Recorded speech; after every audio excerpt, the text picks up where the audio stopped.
انہی میں سے ایک آتا ہے کہ آپ صلی اللہ علیہ وسلم سے سوال کیا گیا کہ کون سا کلام افضل ہے؟ آپ نے فرمایا جو اللہ نے اپنے فرشتوں اور اپنے بندوں کے لیے چنا، اور وہ ہے سبحان اللہ و بحمدہ، سبحان اللہ و بحمدہ، یعنی جب انسان دعا کرنا چاہے تو اس سے پہلے کچھ مرتبہ جتنا اس کا دل چاہے اللہ تعالیٰ کی تسبیح اور حمد و ثنا بیان کرے، اور بار بار تکرار کے ساتھ کہتا رہے سبحان اللہ و بحمدہ، اس کے بعد درود شریف پڑھے جتنی دیر پڑھنا چاہے، اور پھر اس کے بعد اپنی حاجت اللہ سبحانہ وتعالیٰ کے سامنے رکھے تو انشاءاللہ اس کی پریشانی دور ہوگی۔ جہاں تک گھریلو پریشانیوں کا تعلق ہے تو اس میں ہم دیکھتے ہیں کہ ہر گھر کے اندر کوئی نہ کوئی چیز ایسی ہو جاتی ہے کہ جس سے باہمی تعلقات میں بدمزگی پیدا ہو جاتی ہے۔ بعض افراد کی طبیعت میں غصہ زیادہ ہوتا ہے، بعض لوگ جھگڑالو ہوتے ہیں، بعض لوگ شکی مزاج کے ہوتے ہیں، بعض لوگوں کو اونچا بولنے کی عادت ہوتی ہے، بعض لوگ دوسروں کو مختلف باتوں پر زج کرتے رہتے ہیں، بعض لوگ اپنی ذمہ داریوں کو ٹھیک سے نہیں نبھاتے۔ تو یہ تمام چیزیں صرف نہ یہ کہ ایسے انسان کو خود بلکہ اس کے آس پاس رہنے والوں کو اذیت میں مبتلا کر دیتی۔ اب اس میں انسان بعضوں کو سمجھانے سے بھی کام لیتا ہے، دوسروں سے بھی مدد لیتا ہے، لیکن پھر بھی مسئلہ حل نہیں ہوتا۔ تو صحابہ کرام تو اپنی جوتی کا تسمہ بھی ٹوٹ جاتا تو اللہ سبحانہ وتعالیٰ سے مانگتے تھے۔ تو اگر گھر کے اندر کسی قسم کی ناچاکی یا پریشانی ہے تو اس سلسلے میں بھی ہمیں اللہ تعالیٰ کی طرف رجوع کرنا چاہیے، اور پھر اس کے ساتھ ساتھ دوسرے کو جو مشکل پیدا کر رہا ہے سمجھانا بھی چاہیے۔ جہاں تک لڑائی جھگڑے کا تعلق ہے تو اسے منافقت کی علامت بتایا گیا۔ آپ صلی اللہ علیہ وسلم نے فرمایا کہ منافق کی 4 علامتیں ہیں، ان میں سے ایک بات کرے تو جھوٹ بولے، وعدہ خلافی کرے، امانت میں خیانت کرے، اور جب وہ جھگڑا کرے تو گالی دے، یعنی جھگڑتا بھی ہے اور گالی بھی دیتا ہے۔ نبی صلی اللہ علیہ وسلم نے یہ بھی فرمایا کہ اللہ کو سب سے زیادہ ناپسند آدمی وہ ہے جو بہت جھگڑالو ہے، یعنی اللہ تعالیٰ ایسے شخص سے محبت نہیں کرتے۔ اس لیے اگر آپ کسی سے بات کر رہے ہو تو اس کی بات توجہ سے سن لے۔ چھوٹی چھوٹی باتوں پر جھگڑنا اور دوسرے کے ساتھ بد اخلاقی سے پیش آنا یہ درست نہیں۔ پھر اسی طرح مومن جو ہے وہ کبھی بد اخلاق نہیں ہوتا، اور بد اخلاقی پھر منافقت کی علامت ہے۔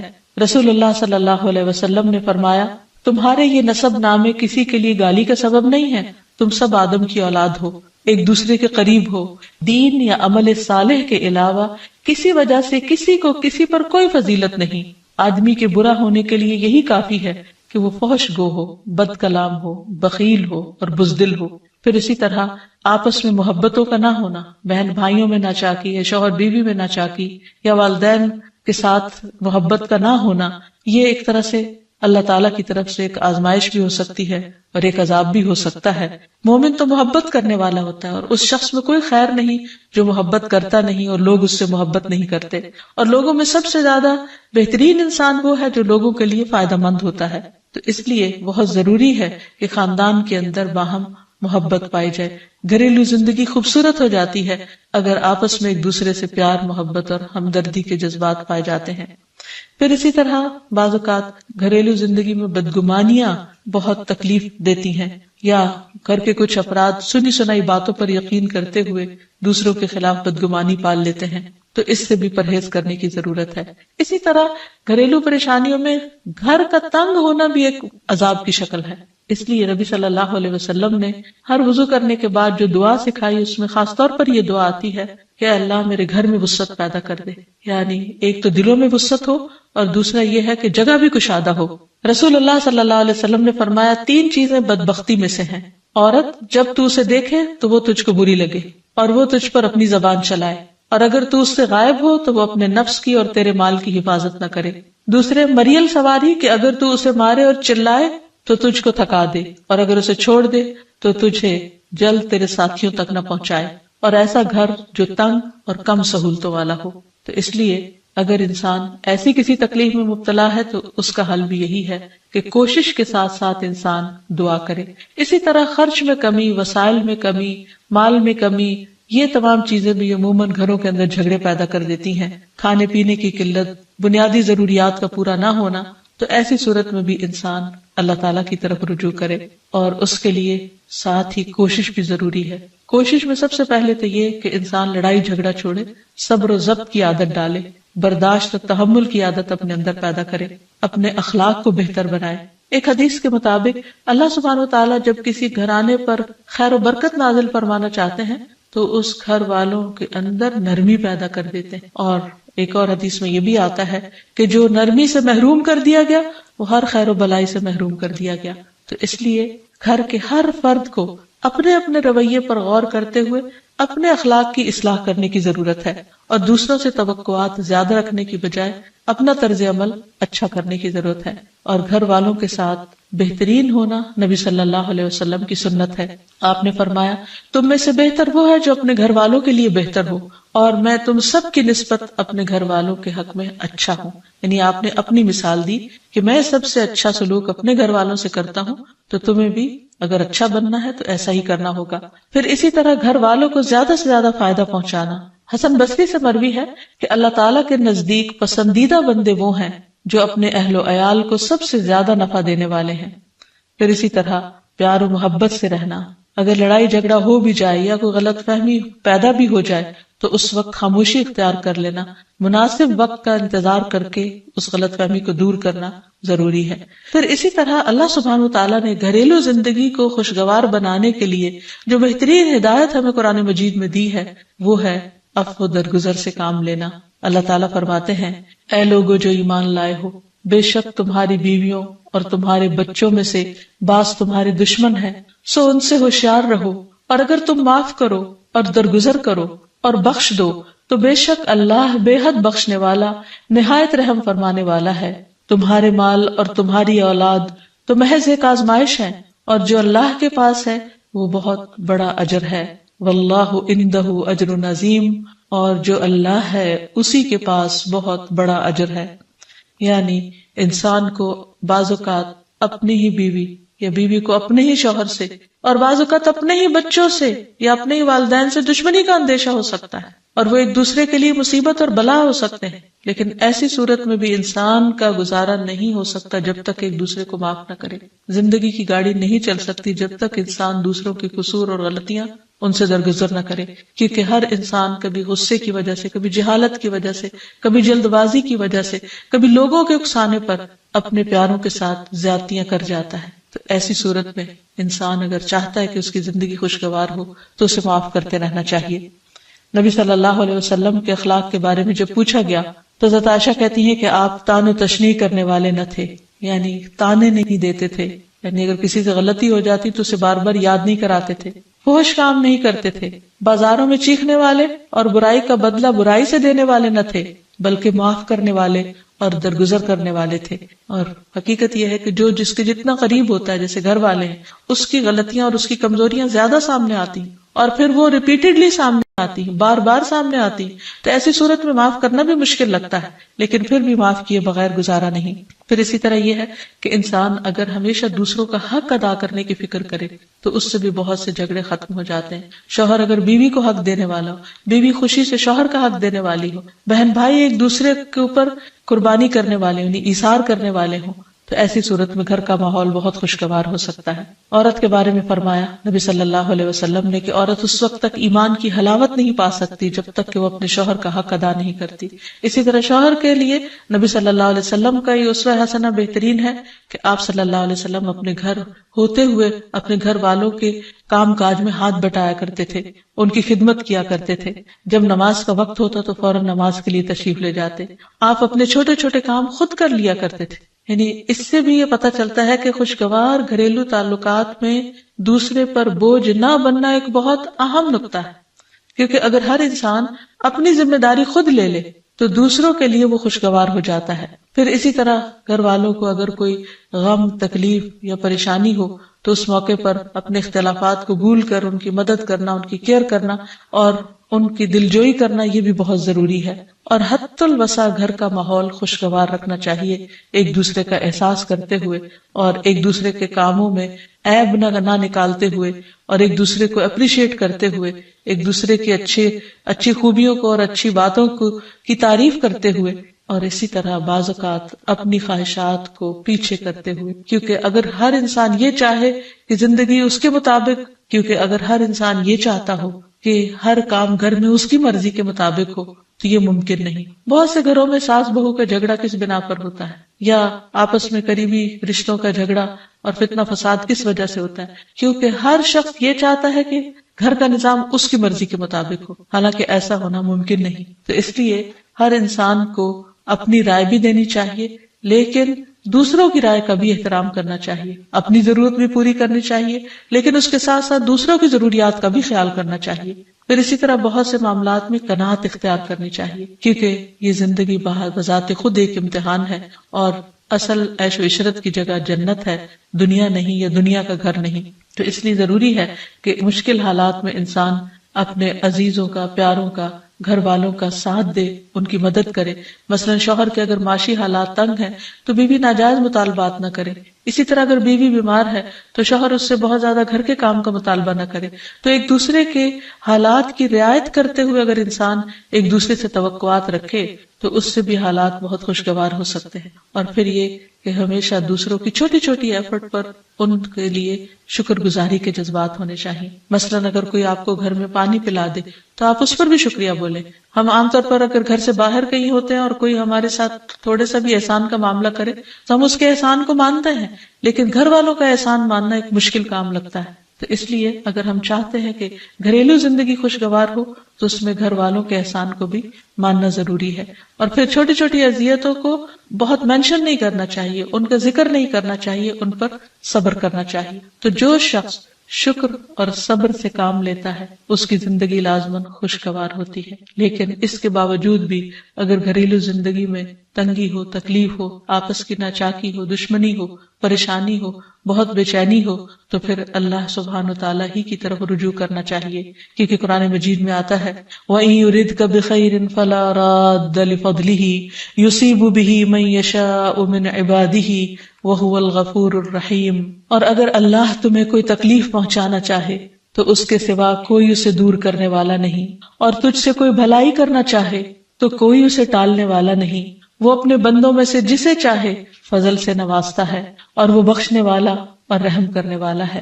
تو اس لیے چھوٹی چھوٹی تکلیفوں پر بھی فوراً اللہ کا ذکر، اللہ کی یاد، اللہ کی تسبیح انسان کے دل کو سکون بخشتے. اور نبی صلی اللہ علیہ وسلم نے خصوصاً اپنی پیاری بیٹی فاطمہ رضی اللہ تعالی عنہا کو جب وہ گھر کے کام کاج کر کے تھک جاتی تھی، کیونکہ اپنے ہاتھ سے چکی پیستی، اپنے ہاتھ سے آٹا گوندتی، اپنے ہاتھ سے اپنے گھر کے کام کاج کرتی، بچوں کو لک آفٹر کرتی، تو بہت تھک جاتی تھی. اور اسی تھکاوٹ کی وجہ سے انہوں نے ایک دفعہ نبی صلی اللہ علیہ وسلم کے پاس جب کچھ قیدی آئے تو خادم کا مطالبہ کیا، لیکن آپ صلی اللہ علیہ وسلم نے ان کو خادم دینے کی بجائے یہ تسبیحات سکھائیں اور فرمایا کہ جب تم اپنے بستر پر جانے لگو تو 33 بار سبحان اللہ، 33 بار الحمدللہ اور 34 بار اللہ اکبر پڑھ لیا کرو. اور اسی لیے یہ تسبیحات فاطمہ کے نام سے بھی معروف ہیں. تو رات کو خاص طور پر بستر پر لیٹ کر یہ تسبیحات ضرور پڑھ لینی چاہیے، کیونکہ یہ گھریلو کام کاج کی تھکاوٹ کا بہترین علاج ہے اور خادم کی جگہ کفایت کرنے والی دعائیں ہیں. پھر اسی طرح گھر میں وسعت اور کشادگی کی دعا، اللہم اغفر لی ذنبی ووسع لی فی داری وبارک لی فی رزقی. اے اللہ میرے گناہ معاف کر دے، میرے گھر میں وسعت پیدا کر دے اور میرے رزق میں برکت عطا کر دے. پھر اسی طرح چھوٹی چھوٹی پریشانیوں کے سلسلے میں مثلا بچے کو چوٹ لگ گئی یا اچانک کسی وبائی مرض کا کوئی شکار ہو گیا تو علاج معالجے کے ساتھ ساتھ دعا کرنا ضروری ہے. مثلا گھر والوں میں سے اچانک کسی کو کوئی ایسی بیماری آ گئی، کوئی سٹروک ہو گیا یا ہارٹ اٹیک ہو گیا تو سارے گھر والے پینک ہو جاتے ہیں. ایسی صورت میں پریشانی کا صرف اظہار کرتے رہنے سے اور غمگین رہنے سے مریض کی مدد نہیں کی جا سکتی. تو اس موقع پر اللہ تعالیٰ سے دعا کرنی چاہیے. اور ایک بہت خوبصورت دعا جو نبی صلی اللہ علیہ وسلم نے حضرت اسماء بنت امیس کو سکھائی تھی کہ آپ نے فرمایا کیا میں تمہیں ایسے کلمات نہ سکھاؤں جن کو تم پریشانی کے وقت پڑھا کرو، اور وہ کلمات ہیں اللہ اللہ ربی لا اشرک بہ شیئا. اللہ ہی میرا رب ہے، میں اس کے ساتھ کسی چیز کو شریک نہیں بناتی. اور آخر میں یہ کہ گھر والوں کی باہمی محبت اور الفت اور تعلقات کی بہتری کی دعا کرنی چاہیے جو پیارے نبی صلی اللہ علیہ وسلم نے ہمیں سکھائی ہے. وہ دعا ہے اللہم الف بین قلوبنا واصلح ذات بیننا واهدنا سبل السلام ونجنا من الظلمات إلى النور وجنبنا الفواحش ما ظهر منها وما بطن وبارك لنا في أسماعنا وأبصارنا وقلوبنا وأزواجنا وذرياتنا وتب علينا إنك أنت التواب الرحيم واجعلنا شاكرين لنعمتك مثنين بها قابليها وأتمها علينا۔ اے اللہ ہمارے دلوں میں الفت پیدا فرما دے اور ہمارے آپس کے معاملات کی اصلاح کر دے، ہمیں سلامتی کے راستوں کی رہنمائی فرما اور ہمیں اندھیروں سے نجات دے کر نور کی طرف لے آ، اور ہمیں تمام ظاہری اور چھپی بدکاریوں سے محفوظ رکھ۔ ہمارے کانوں اور ہماری آنکھوں اور ہمارے دلوں اور ہماری گھر والیوں اور ہمارے بچوں میں برکتیں عطا فرما، ہماری توبہ قبول فرما۔ بلا شبہ تو بہت زیادہ توبہ قبول کرنے والا اور رحمت کرنے والا ہے۔ ہمیں اپنی نعمتوں کا شکر ادا کرنے والا بنا اور ان کی تعریف کرنے والا اور ان کو قبول کرنے والا بنا دے۔ ان نعمتوں کو ہم پر کامل فرما دے، یعنی ان نعمتوں کو ہم پر تمام کر دے۔ تو کس قدر جامع اور خوبصورت دعا ہے جو نبی صلی اللہ علیہ وسلم نے ہمیں سکھائی۔ گھریلو زندگی کو خوشگوار بنانے کے لیے ان دعاؤں کو پڑھتے رہنا چاہیے، یاد کر لینا چاہیے، قبولیت کے مواقع پر پڑھنا چاہیے۔ اگر زبانی یاد نہ بھی ہو تو دیکھ کر پڑھ لینا چاہیے، اور اگر ان کا ترجمہ نہ آتا ہو تو اردو میں پڑھنے میں بھی کوئی حرج نہیں، لیکن اللہ تعالیٰ سے مانگتے رہیے، کیونکہ ساری مشکلات کا حل صرف۔ عن ابی موسیٰ عن النبی صلی اللہ علیہ وسلم قال مثل البیت الذی یذکر اللہ فیہ والبیت الذی لا یذکر اللہ فیہ مثل الحی والمیت، رواہ مسلم۔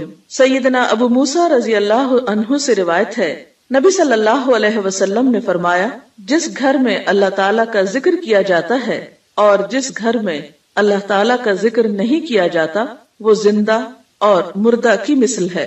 اللہ کے بندے، اللہ سے محبت کرنے والے ہر حال میں اللہ کو یاد کرتے رہتے ہیں، خواہ وہ اپنے گھر میں ہو یا گھر سے باہر۔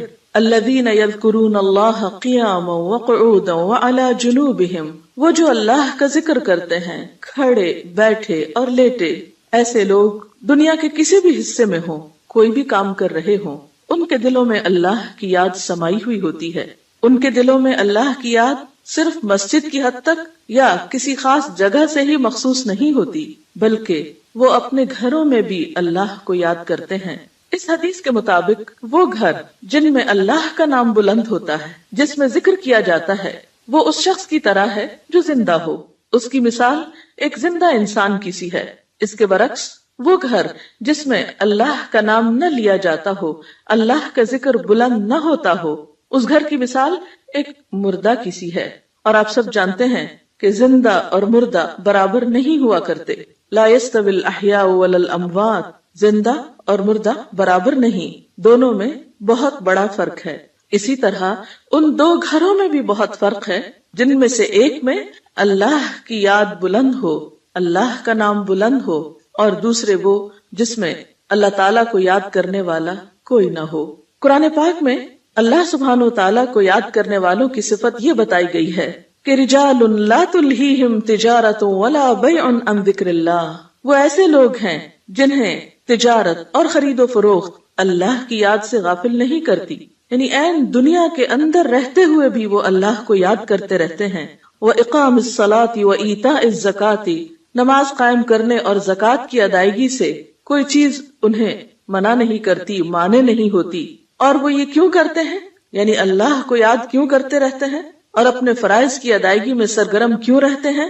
یخافون یوما تتقلب فیہ القلوب والابصار، وہ اس دن سے ڈرتے ہیں جس دن دل اور نگاہیں الٹ پلٹ ہو جائیں گی، یعنی قیامت کا خوف ہے ان کے دل کے اندر، اور اس کے ساتھ ساتھ اللہ کے فضل کے امیدوار بھی ہیں۔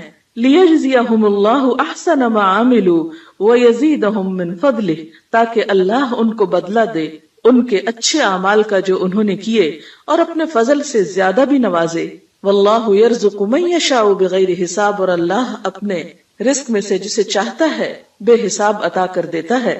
تو بات یہ ہے کہ جو دل خوف اور امید کے درمیان ہوتے ہیں وہ دل اللہ کی یاد سے معمور ہوتے ہیں، اور جن لوگوں کے دل اللہ کی یاد سے معمور ہوتے ہیں ان کے گھر بھی اللہ کی یاد سے معمور ہوتے ہیں۔ عام طور پر گھروں میں دو طرح سے ذکر ہوتا ہے، ایک انفرادی ذکر اور ایک اجتماعی ذکر۔ انفرادی ذکر میں نماز پڑھنا، قرآن کی تلاوت اور اسی طرح چلتے پھرتے، اٹھتے بیٹھتے، گھر کے کام کاج کرتے، لیٹتے جاگتے، چلتے پھرتے اللہ کو یاد کرتے رہنا، خصوصاً وہ مسنون اذکار جو رسول اللہ صلی اللہ علیہ وسلم سے وارد ہیں۔ اور دوسری قسم اجتماعی ذکر کی ہے کہ کسی ایک گھر میں مختلف لوگ جمع ہو کر یا اہل خانہ ہی جمع ہو کر اکٹھے بیٹھ کر اللہ کو یاد کریں، اور اس سے مراد کسی خاص قسم کا وظیفے کا ورد ہی نہیں بلکہ اللہ تعالیٰ کی یاد کے مختلف طریقے ہو سکتے ہیں۔ اللہ تعالیٰ کی معرفت حاصل کرنے، علم سیکھنے اور جاننے کے جو حلقات ہیں وہ بھی اللہ ہی کے ذکر اور اللہ ہی کی یاد کی طرف انسان کو راغب کرتے ہیں۔ قرآن پاک میں خاص طور پر ازواج مطہرات کو یہ حکم دیا گیا، وَاذْكُرْنَ مَا يُتْلَى فِي بُيُوتِكُنَّ مِنْ آيَاتِ اللَّهِ وَالْحِكْمَةِ، اور ذکر کرتی رہو، یاد کرتی رہو جو تمہارے گھروں میں پڑھی جاتی ہیں اللہ کی آیات اور حکمت کی باتیں، یعنی ازواج مطہرات رسول اللہ صلی اللہ علیہ وسلم کے گھر میں قرآن پاک اور حکمت کی باتوں کا ذکر کریں، یعنی انہیں آپس میں بھی سیکھیں سکھائیں اور دوسروں کو سکھانے کا بھی انتظام فرمائیں۔ تو گویا ذکر کی مجالس سے مراد تسبیحات وغیرہ کرنا بھی ہو سکتا ہے اور علم کی مجالس بھی ہیں، اور خصوصاً ایسے علم کی مجالس جن کے ذریعے انسان کے ایمان میں اضافہ ہو، اللہ تعالیٰ سے تعلق مضبوط ہو۔ قرآن پاک میں اللہ تعالیٰ نے اہل ایمان کو خصوصی طور پر تنبیہ فرمائی، تلقین فرمائی، یا ایھا الذین آمنوا لا تلہکم اموالکم واولادکم عن ذکر اللہ، اے لوگو جو ایمان لائے ہو، تمہارے مال اور تمہاری اولادیں تمہیں اللہ کے ذکر سے غافل نہ کریں، ومن یفعل ذلک فاولئک ھم الخاسرون، اور جو ایسا کریں گے وہی لوگ دراصل خسارہ پانے والے ہیں، نقصان اٹھانے والے ہیں۔ یعنی گھر میں ہوتے ہوئے انسان دنیا کے کاموں میں مشغول ہو جاتا ہے یا بال بچوں کی محبت میں بعض اوقات اللہ تعالیٰ کی یاد سے غافل ہو جاتا ہے، تو ایسے میں فرمایا کہ لا تلہکم اموالکم و اولادکم عن ذکر اللہ، یہ دنیا کے مال اور یہ تمہارے بال بچے تمہیں اللہ کی یاد نہ بھلائیں۔ گویا گھر میں ہوتے ہوئے اللہ کو یاد کرتے رہو،